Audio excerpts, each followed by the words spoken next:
Hi, it's Amy and Dee Dee back in the kitchen again, getting ready for the holidays, and happy anti-inflammatory holidays. We want you to be healthy over the holidays, so we have a recipe for a pomegranate salsa? Salsa. Yeah. Or, yeah, relish. Relish, yes. It's very versatile. You can use it a lot of different ways, which we'll show you in a little bit. But we want to go ahead and start with our cranberries. It calls for a pound of cranberries, which is equal to about 4 cups. Sometimes you buy these smaller bags, you would need 2 bags, or just buy a big bag. They could be fresh or frozen, and we're going to just put them into the processor here. We're gonna and to that we're going to add 2 teaspoons of fresh ginger. Then we're going to put jalapeno. Yes, if you like it spicy, or you can leave that out, but we liked it with a little bit of heat. And again, you can just go ahead and not do the whole thing. Yeah, we cannot do. Does this have to be spine? They could be. That's good, like that. Perfect. So we'll add that to it, and then we'll sweeten that up a little bit with some honey. We'll use a 4th cup of honey. And the recipe calls for sugar, for a whole cup of sugar, which is a lot. So I'm going to cut that back because I don't think we need that much sweet. And the honey, 2 tablespoons of fresh sugar. Yeah, we'll put a couple tablespoons of the coconut sugar. The sriracha we could put in 2 teaspoons for another little bit of heat, and it's salty too a little bit, so that sort of offsets. We need cilantro, so just about a 1/2 cup. I'm going to leave, I snipped this somewhat. I'm going to leave a few leaves in the bottom for garnish at the top, so we'll put that in there. If you don't like cilantro, again, some people really don't, you don't have to put that in. You could put parsley in instead. Anything else? Nope, that is all for now. And then go ahead and just pulse that, so we want those. That looks good.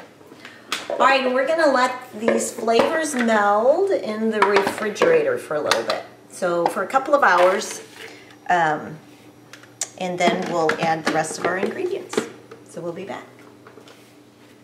So it's been a couple of hours, and our relish has had time for the flavors to all blend together a little bit. So now we're going to add the last couple of ingredients. So we're going to put some orange zest in here for some more sweetness. And if you have a zester, these are great. If you don't, you can even use a fine grater. But you want to just get the top of the rind off. This has a lot of flavor, but you don't want to get down to that white pithy part because that's bitter. And to this, we're also going to add about a cup of the seeds from a pomegranate, also anti-inflammatory, antler inflammatory. And so how pretty is that? It's all Christmassy and looks fresh, beats the stuff in a can, and then much better for you. And so much healthier. And again, with the less sugar, we'll put some in a pretty serving dish here, and then we'll sprinkle some with a little more green. I love cilantro. It's so good. And again, you could use parsley if you don't like the cilantro, but how pretty is that? Okay, so instead of using the French bread for the bruschetta, we're going to use a sweet potato. So we're going to slice those, what'd you say, 1/3? Probably about a 1/4 inch thick. I'm slicing them on a diagonal here a little bit so you get a little more, a larger slice. And so you want them thick enough to where they're sturdy enough to pick up and hold after they're cooked, but thin enough that they won't take too long to cook. So about 2 to 3 minutes in the microwave. Right, depending on your microwave. And if you had a mandolin, that would be easy as well. So I'm going to be done right there. And then we got to do the olive oil. We're going to put those in a bowl. Yep. And I just scrubbed these. I did not peel them. There's a lot of nutrition in the peel as well. So you can use some olive oil. If you'd like coconut oil, you could melt this in the bowl first, but some salt and pepper. Salt and pepper. I'll do it. You want to do that? Yeah, sure. And then we'll just mix that up. Okay. Get those coated. This is a pretty fast way. You could also cook these in the oven, but it takes The microwave's quick. a lot longer. Yeah, these are fast. So I'm going to lay these out And the on sweet a potatoes plate. are high in fiber, vitamin A. Yep, vitamin A. They're really good for you.